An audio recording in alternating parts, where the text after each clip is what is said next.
ఆంధ్ర ప్రజల అరాచక పాలనకు అంతం పలుకుతూ అభివృద్ధి పట్ల స్వేచ్ఛ పట్ల తమ ఆకాంక్షను తెలుపుతూ ఏకపక్షంగా తెలుగుదేశం పార్టీకి అపూర్వమైన విజయాన్ని అందించినందుకు ఆంధ్ర ప్రజలకు మరియు నాలుగోసారి ముఖ్యమంత్రిగా ప్రమాణ స్వీకారం చేయబోతున్న శ్రీ నారా చంద్రబాబు నాయుడు గారికి వరంగల్ పార్లమెంట్ టీడీపీ తరపున గట్టు ప్రసాద్ బాబు రాష్ట్ర కార్యనిర్వాహక కార్యదర్శి హనంకొండ సాంబయ్య అభినందనలు తెలియజేశారు.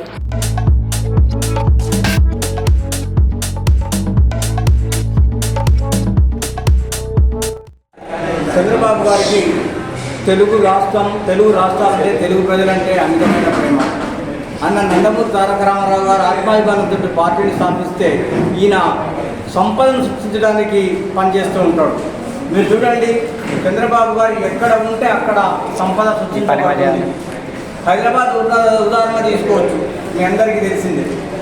అట్లాగే మోడీ గారు ఉన్నారు. మోడీ గారు వచ్చిన తర్వాత దేశం ప్రపంచ లెవెల్లో పేరు తెలుసుకుంటున్నారు.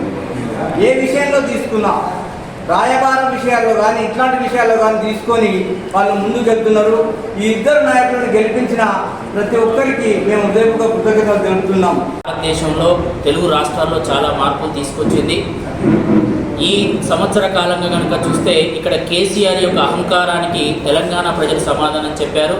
నిన్నటికి నిన్న ఆంధ్ర ప్రజలు కూడా తమకు స్వేచ్ఛ పట్ల తమ ఆకాంక్షను వెల్లడించి ఒక అపూర్వమైన విజయం, ఏకపక్షమైన ఫలితాలను తెలుగుదేశానికి అపూర్వమైన విజయాన్ని తెలుగుదేశానికి అందించి అభివృద్ధి పట్ల, స్వేచ్ఛ పట్ల, ఆత్మగౌరవం పట్ల తమ ఆకాంక్షల్ని ఆంధ్ర ప్రజలు వెల్లడించారు. వారందరికీ అభినందనలు, ధన్యవాదాలు తెలియజేసుకుంటున్నాము. తెలుగుదేశం పార్టీ యొక్క విజయం అనేది అది ప్రజల విజయం, ప్రజల ఆకాంక్షకు నిదర్శనం.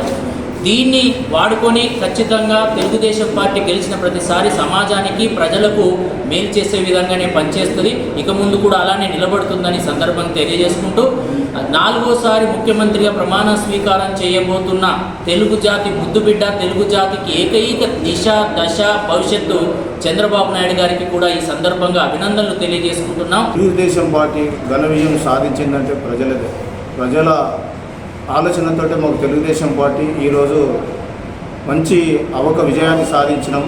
కాబట్టి తెలంగాణలో కానీ ఆంధ్రప్రదేశ్లో కానీ ఈరోజు విజయోత్సవ ర్యాలీలు తప్పనిసరి చేయడం జరుగుతుంది. ప్రజలకు తెలుగుదేశం పార్టీ చేసిన మంచి పనుల గురించి మేము తెలంగాణలో కానీ ఆంధ్రప్రదేశ్లో కానీ తీసుకుంటాం. ఇవాళ సైకో జగన్ నేను ఆల్రెడీ ముందే ఇంతకుముందుకు సోషల్ మీడియాలో మాట్లాడినాను. రిజల్ట్ రాకముందుకే 4వ తారీఖు నాడు తెలుగు తమ్ముళ్ళందరూ చాలా సంబరాలు చేసుకుంటారు. సైకో జగన్ పోతాడు, సైకిలు విజయోత్సవాలతోటి ముందుకెళ్తుందని నేను చెప్పాను. నేను చెప్పిన మాట తప్పనిసరి అది కరెక్ట్ జరిగింది. 150 సీట్లకు తప్పనిసరిగా వస్తాయని ఇంతకుముందుకు ఎలక్ట్రానిక్ మీడియా ముందు కూడా నేను మాట్లాడాను. మా చంద్రబాబు నాయుడు గారికి తప్పనిసరిగా ఆ సీట్లు రావడం మాకు చాలా ఆనందోత్సవంగా ఉన్నది. ఈరోజు ఆంధ్రప్రదేశ్లో కానీ తెలంగాణలో కానీ తెలుగుదేశం పార్టీ ముందుకు నడవడానికి సిద్ధంగా ఉన్నది.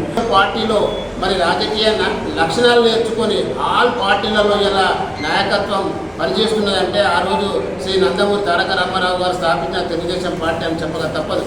ఇవాళ ఆంధ్రప్రదేశ్లో మరి ముఖ్యంగా తెలుగుదేశం పార్టీ అధికారంలోకి రావడానికి మరి ఎన్నో శ్రమలకు ఓపికతో ఆయన జైల్లో వేసినప్పటికీ కూడా, అసెంబ్లీలో అనేక రకాలుగా హింసించినప్పటికీ కూడా ఒక ఓపికతోటి ఆయన విజన్ ఉన్న నాయకుడు కాబట్టి ప్రజలను అభివృద్ధి చెందించాలనే ఒక ఉద్దేశంతో ఇవాళ అక్కడ పనిచేయడం జరిగింది.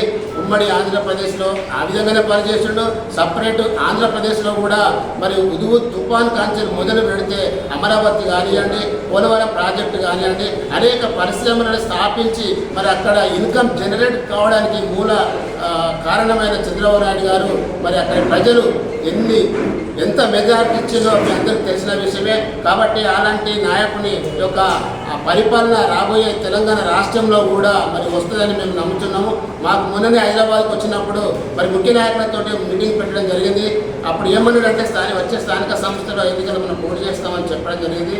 కాబట్టి ఈ తెలుగుదేశం పార్టీ ఈ ఘన విజయానికి సహకరించిన ప్రతి ఒక్కరికి పేరు మీద ధన్యవాదాలు తెలియజేసుకుంటూ